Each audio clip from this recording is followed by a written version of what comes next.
Hello everyone, this is Dr. Webb, and in this abstract algebra video we are going to be talking about homomorphisms.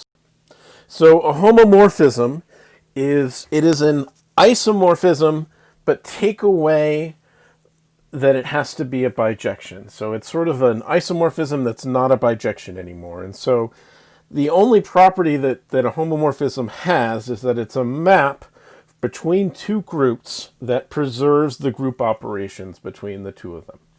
Right? So this is a lessening of an isomorphism. It's no longer a bijection. It just follows the rule that phi of AB equals phi of A times phi of B for any A and B and G. And so by lessening this means that you can have a whole lot more things. You can have, since it's no longer a bijection, you can have multiple things getting mapped to the same place. And so the place in particular that we're most often concerned with is what gets mapped to the identity in G prime. And so we call the set of things that get mapped to the identity in G prime the kernel of phi, and we denote that KER of phi. And so if you're in the kernel of phi, you're an element of G, and you are mapped by phi to the identity in G prime. And so let's look at some properties of homomorphisms. So a lot of these are going to match the properties of isomorphisms, but often you don't get quite as much strength as you got before because a homomorphism, just the definition of homomorphism is weaker than the definition of isomorphism. So first of all, and this is not surprising, and this same as the proof for isomorphisms, the map of the identity, or the identity in G gets mapped to the identity in G prime. So phi of G is equal to the identity in G prime. And I don't feel the need to have to prove this. It's the exact same proof that we saw for isomorphisms.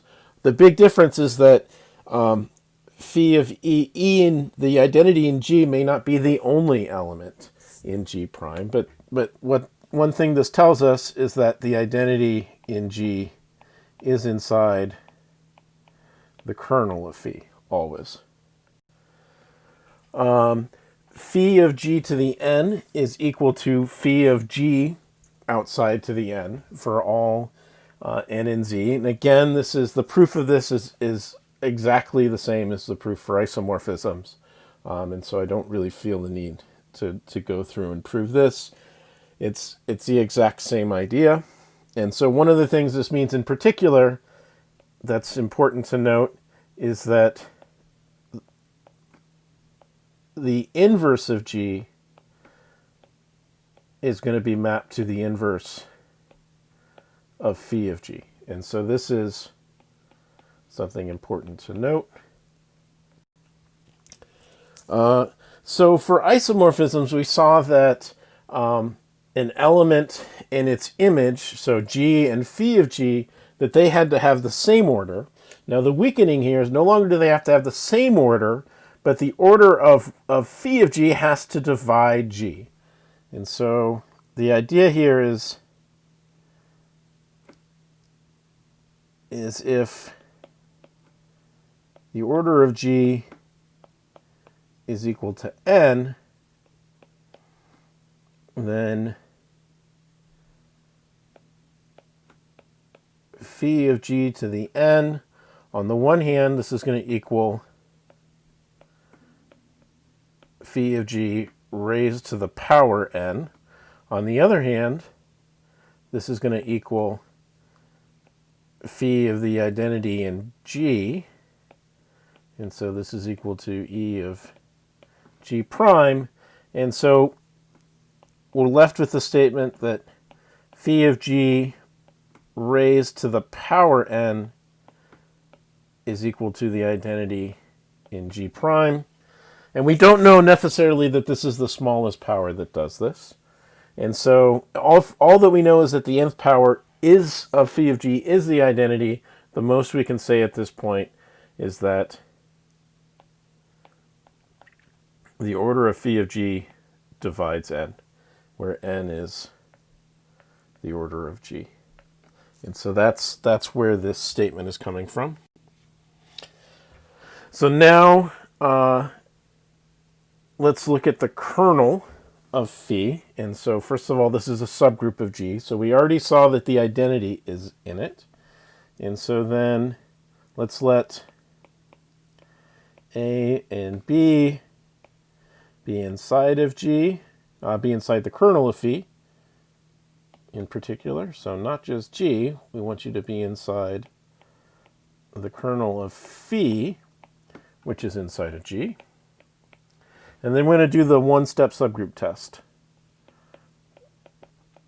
So then phi of A, B inverse is equal to phi of A times phi of B inverse, but then we can pull the inverse out of that. And so we have phi of A, phi of B inverse. But A and B are in the kernel, and so this is just the identity in G prime times the inverse of the identity in G prime, but the inverse of the identity is just the identity again. And so you just get the identity of G prime.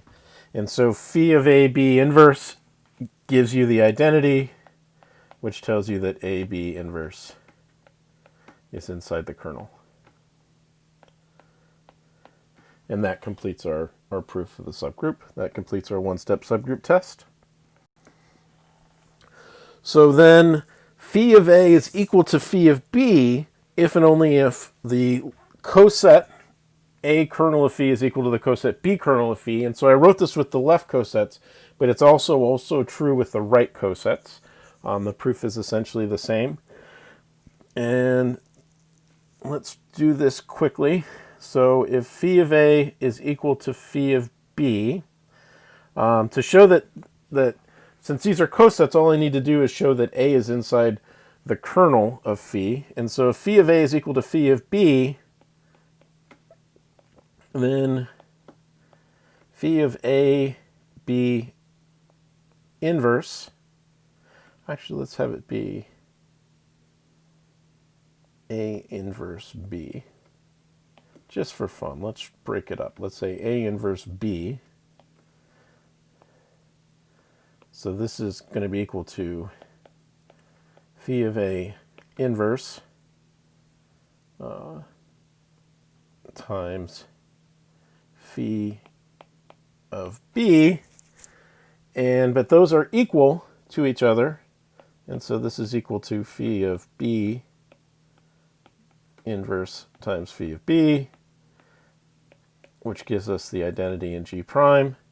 And so we have that A inverse B is inside the kernel of phi. And so then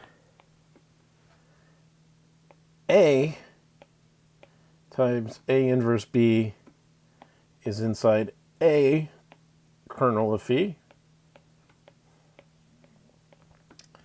And A times A inverse B, this is, of course, is just B. So B is inside A kernel of phi, and from the properties of cosets that we've seen before, this is enough to show that A kernel phi is equal to B kernel phi, since cosets form partitions of the group. Okay, so that's giving us the forward direction. And so now let's clear out some space and do the backwards direction. So the idea of the other way is very similar.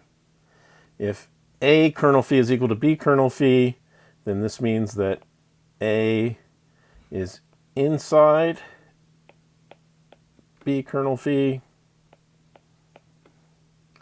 which implies that A is equal to B times some K, where K is inside kernel of phi.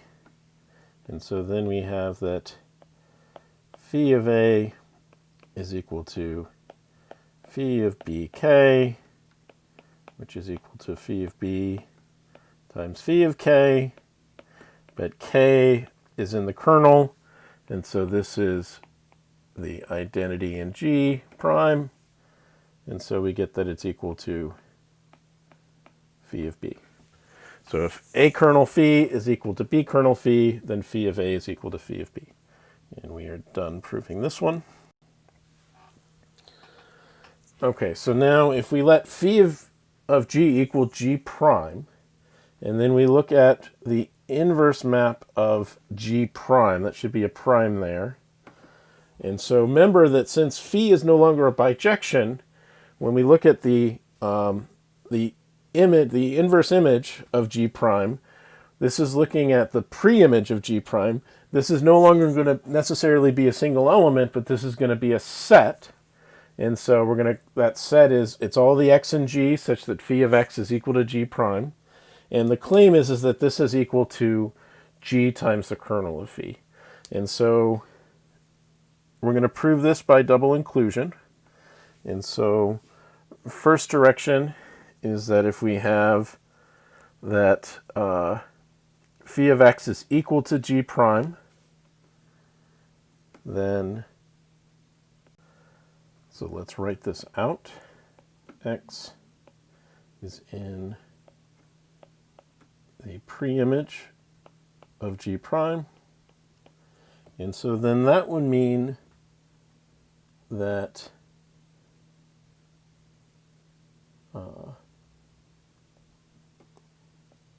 if I looked at phi of x inverse G, what we would have, and this is similar to what we looked at before, this is going to be phi of x, take its inverse, times phi of G, but this is equal to G prime inverse times G prime, which is the identity in G prime. So x inverse G is inside the kernel of phi. And so then x times x inverse G, this is equal to G, but it also is inside the coset x times kernel of phi. And so this means that x kernel of phi equals G kernel of phi. And so x is inside G kernel of phi. And that gives us that direction of the inclusion. So now to go the other way. And this other direction will be pretty quick. So let's let gk be an element of G times the kernel of phi. And so then that means that phi of gk is equal to phi of G times phi of k, but phi of k is the identity in G prime, phi of G is G prime, and so this is equal to G prime, so gk is inside the preimage of G. And that rounds up that proof. Okay, so now we're going to let H be a subgroup of G. And so first claim is that phi of H is also going to be then going to be a subgroup of G prime. And so again, we'll do this with the two-step subgroup test. So let's let A prime and B prime be elements of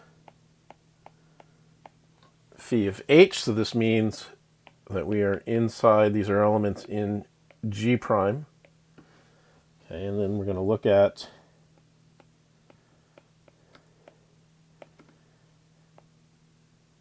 A prime, B prime inverse. And so since these are elements of phi of H, that means that there exists,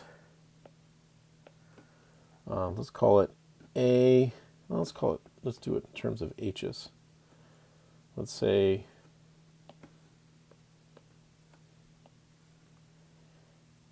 h sub A and h sub B in H, with h sub A with phi of h sub A equaling A prime, and phi of h sub B equaling B prime. And so then this means that h B prime inverse,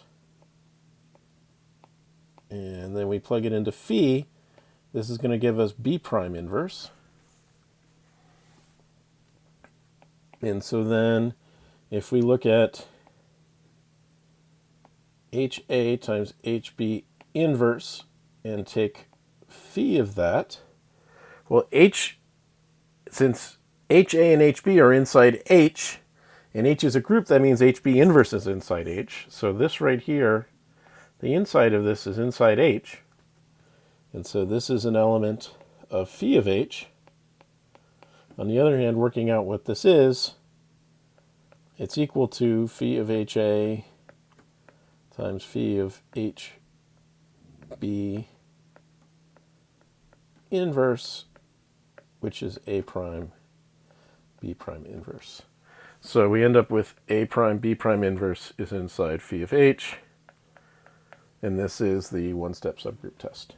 So by the one-step subgroup test, phi of H is a subgroup of G prime.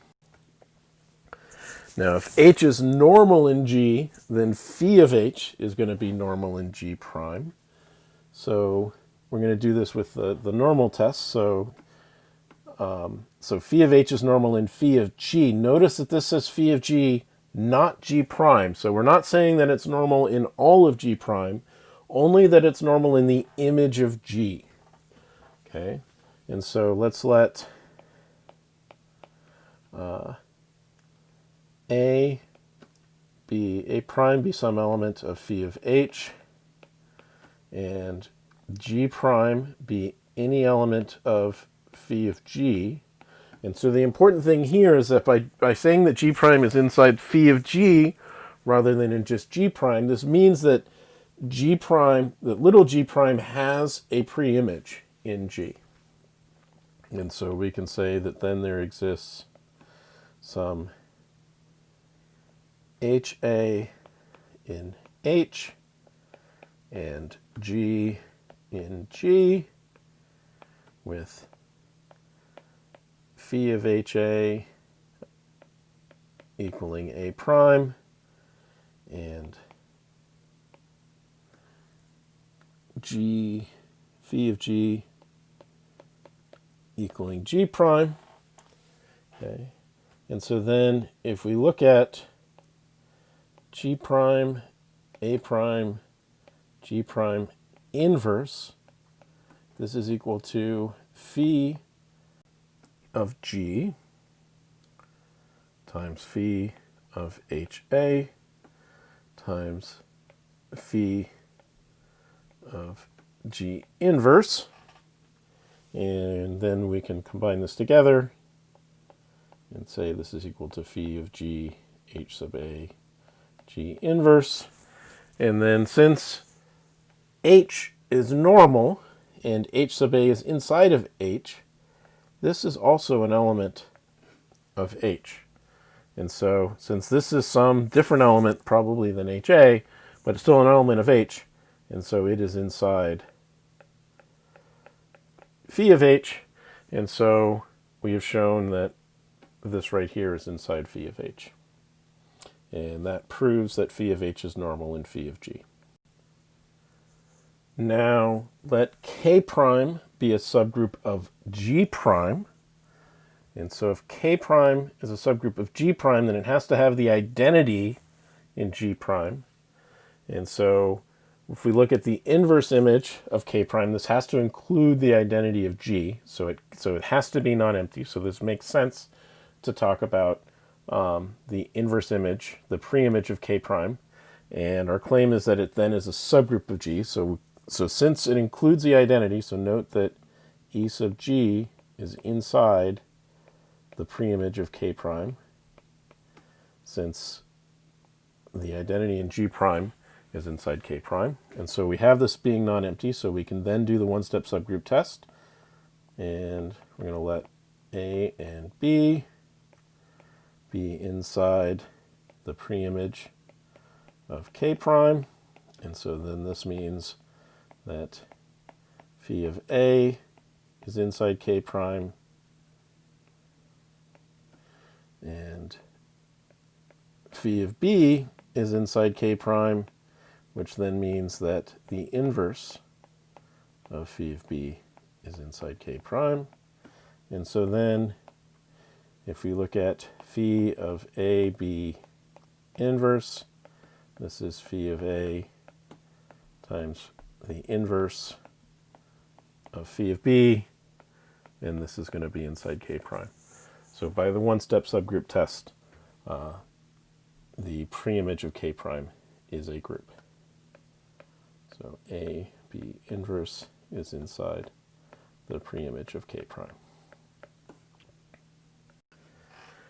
Okay, last but not least, if K prime is a normal subgroup of G prime, then the inverse image of K prime is going to be a normal subgroup of G. So we already know that the inverse image of phi is a subgroup. We just need to prove that it's a normal subgroup. So let's do the normal subgroup test. So let's look at, we're going to look at G, K, G inverse, where K is inside the preimage of K prime, and G is in G.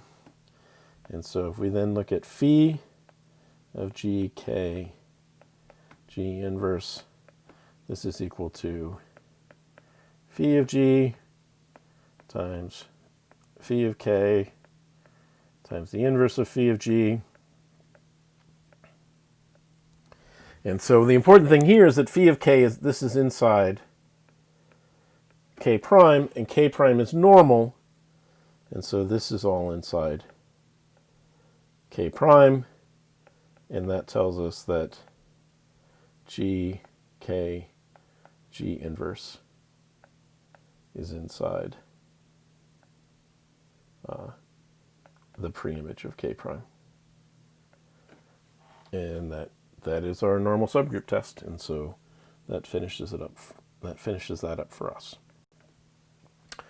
Okay, so important result of this is that if phi is a homomorphism, then the kernel of phi is a normal subgroup of G, and this simply comes from the fact that E sub G prime is a normal subgroup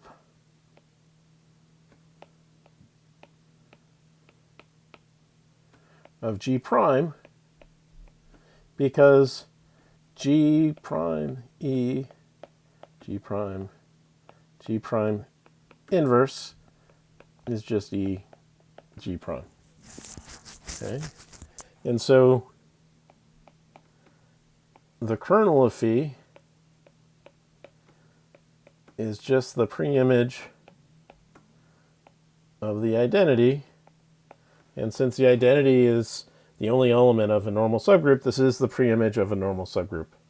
And so by that last property, the kernel of phi is normal in G. And so the proof of this, really at this point, from what we did is really kind of silly, but this really is a really important way to find normal subgroups. So if you have a group, you can find a homomorphism. Whatever the kernel of that homomorphism is, has to be a normal subgroup. And so this is often a way that people prove or find normal subgroups, or prove that a subgroup is normal, is that you try and find a homomorphism where, if you have a subgroup that you think it's normal, you try and find a homomorphism where that subgroup is the kernel. And by this corollary right here, this means that that subgroup then would have to be a normal subgroup because it is the kernel of a homomorphism. And kernels of homomorphisms are always normal. Okay, so let's do an application of homomorphisms to see where this is useful. And so this is a theorem that we skipped before, but now that we know about homomorphisms, the proof of this is going to be a lot simpler than it would have been a week or two ago. And so we're going to start with a group of 2p, and the claim is that where p is an odd prime, so it has to be a prime 3 or greater, then G is either cyclic or it's isomorphic to the dihedral group dp. Okay, and so for our proof here, we're going to assume if G is cyclic, then we're done. So let's assume G is not cyclic. Okay, so our first part of the proof is I want to show that G has to have an element of order p. And so why does G have to have an element of order p? So let's do this by contradiction. So let's assume G has no elements of order p.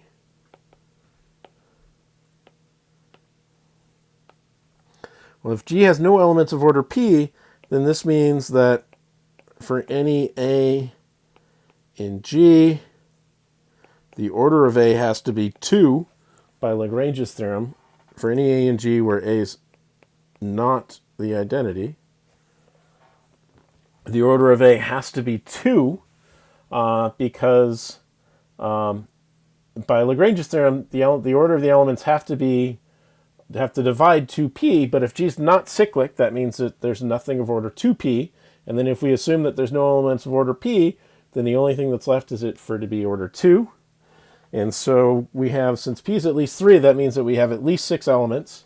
And so let's take, so we have A in G and B in G, where A is not equal to B.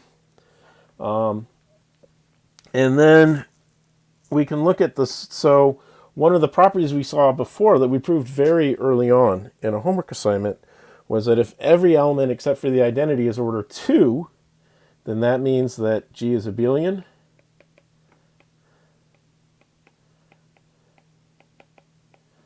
And if G is abelian, that means that if I look at the set that's the identity A, B, and AB, well, everything is its own inverse, including AB, because A and B are their own inverse.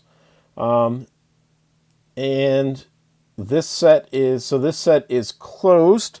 It contains its own inverses. It contains the identity. And so this is a subgroup.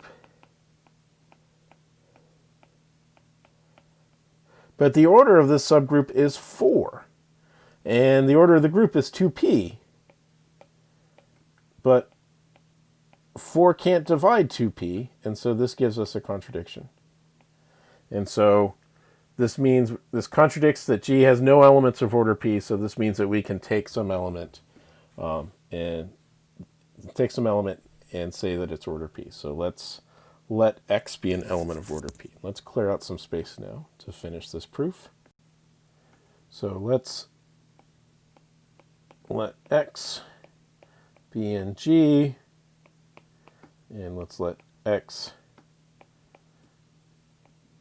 the order of X be P.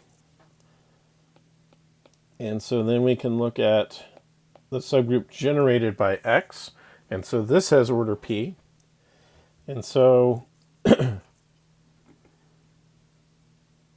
this subgroup, it has P elements. G overall has 2p elements. And so the index of the subgroup generated by X inside of G is equal to 2.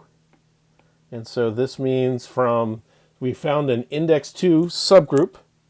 And so this means that this subgroup is normal in G.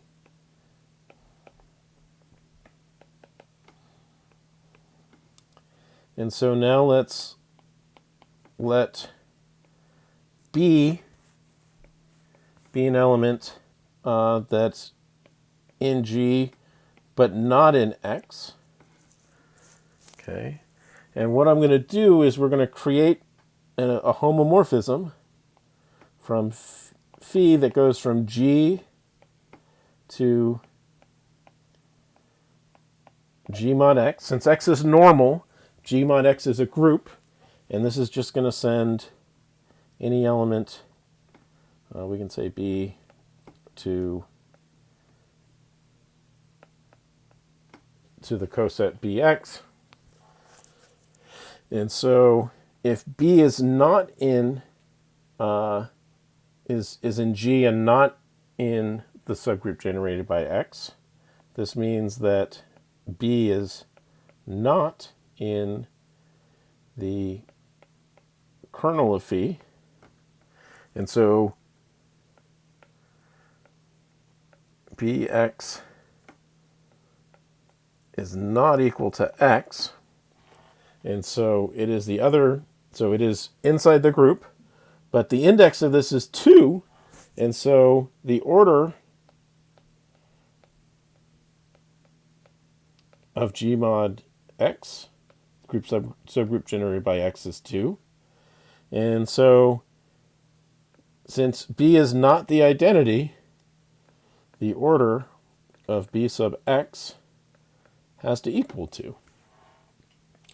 And so if the index of this equals 2, this means that 2 divides the order of B, because its image has order 2, and the order of the image has to divide the order of the original element.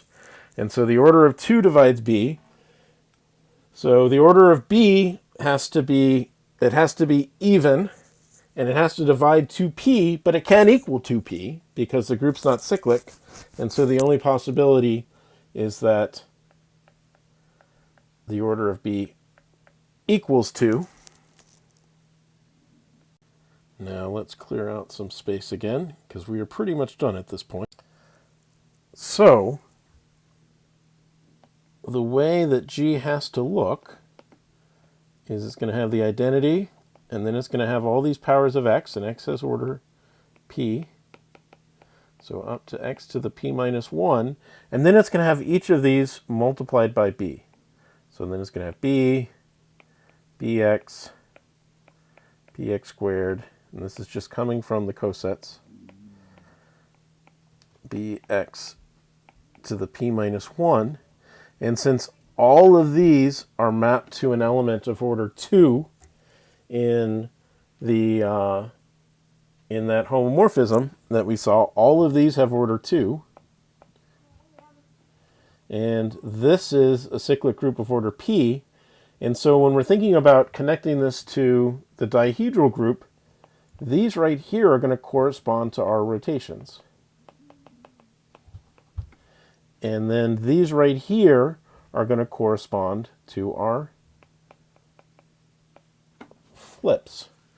And so I'm going to be a little bit quick at the end of this, but really the isomorphism at this point is that for d sub p, you take one of the rotations that generates it. So you think, it's rotations of 360 divided by p, and that gets mapped to x. And then you take any flip you want, really, and have that get mapped to b, and then from that point on, this isomorphism is going to hold true. Okay, so now we're going to prove one of the most important theorems in group theory, and this is what's called the first isomorphism theory. And what it says is that if you have phi from G to G prime as a homomorphism, then you can create another map, phi bar, and what it does is it maps G mod the kernel of phi into the image of phi, and this new map, phi bar, is going to be an isomorphism. And so what phi bar does is it maps the coset G kernel of phi to phi of G. Okay, and so Really deep down what this first isomorphism theorem is saying, or really what you should take away from it, is what's in the parentheses at the end, is that if there is an homomorphism from G to G prime, then G mod the kernel of phi is isomorphic to the image of the map. Okay, so G mod the kernel of a homomorphism is isomorphic to the image of the homomorphism. So by the properties of the homomorphism phi, really all we need to do to show that phi bar is an isomorphism is just to show that it is a bijection. And even that, there isn't that much to show. And so for onto-ness, let's let G prime be an element of phi of G. Then that means that there exists some G in G with G with phi of G equaling G prime. And so then phi bar of G times the kernel of phi, that's going to equal phi of G, which is G prime. And so we have found an element here that gets mapped to G prime, and that gives us that this is onto. Now let's clear out some space to prove one-to-one, but even that's not going to be that difficult. So suppose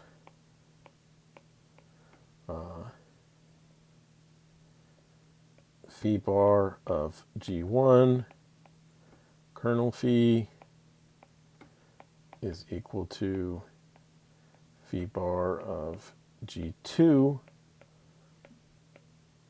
kernel phi. And so this means that phi of G1 is equal to phi of G2. And then from the properties that we proved earlier about homomorphisms, this means that G1 kernel phi is equal to G2 kernel phi.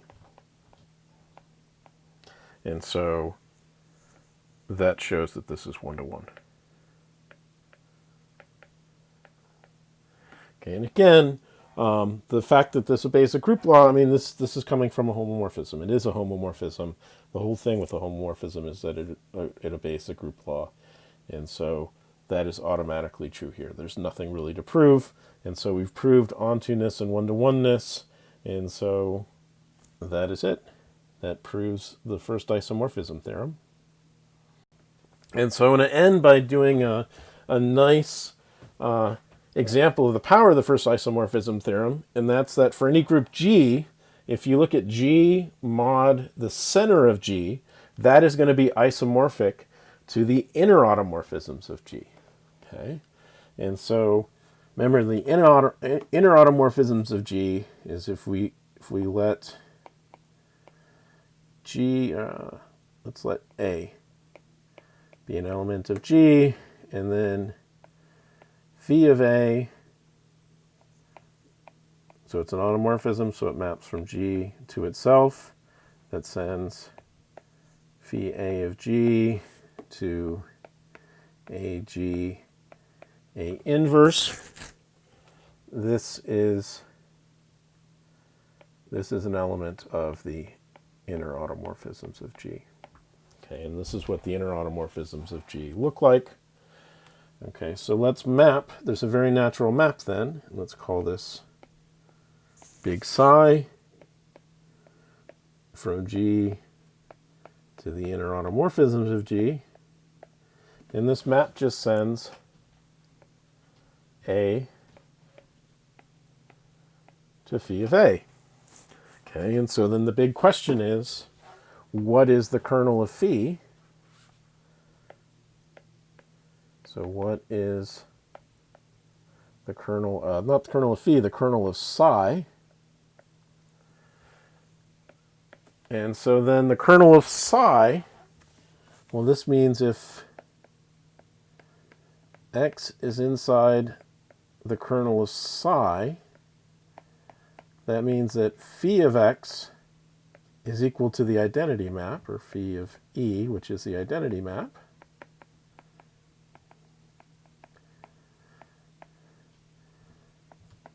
Which means that for all g and g, x inverse is equal to g, and then multiply both sides by x, and so you get xg is equal to gx, and since this is true for all g and g, this means that x is inside the kernel. X is inside the center. The center, let me fix that.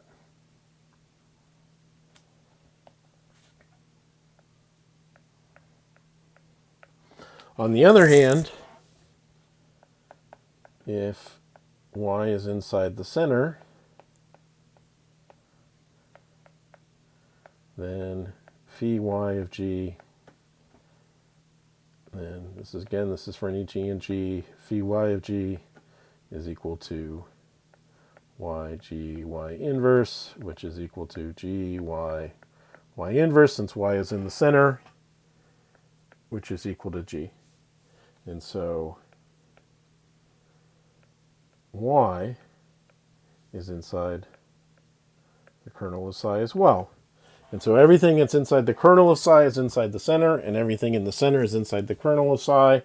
And so this tells us that, so let's clear out some space and finish this off. So for our homomorphisms from G to the inner automorphisms of G that sends A to phi of A, we have that the kernel of psi is equal to, not the integers, just the center of G. And so by the first isomorphism theorem, this means that G mod ZG is isomorphic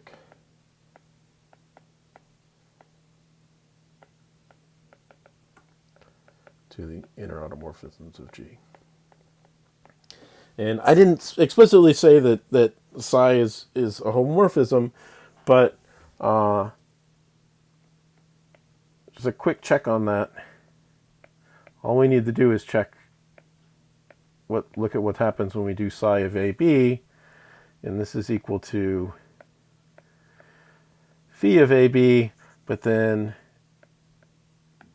from what we've seen within our automorphisms, this is equal to phi of A composed with phi of B, which is psi of A composed with psi of B. And so this is a legitimate homomorphism all the way, and the first isomorphism theorem gives us this isomorphism between Z mod Z of G and the inner automorphisms of G. And so one of the things that this means in particular is that while we've seen that the automorphisms of G, that it is a group, the set of automorphisms of G is a group, and it can be even bigger than G or smaller than G, but in particular it can be bigger than G. On the other hand, the inner automorphisms of G, well, this can't be bigger than G, and this has to be isomorphic to a subgroup of G. And so we have that because it's isomorphic to G mod the center. That is all for this video. I will see you again soon.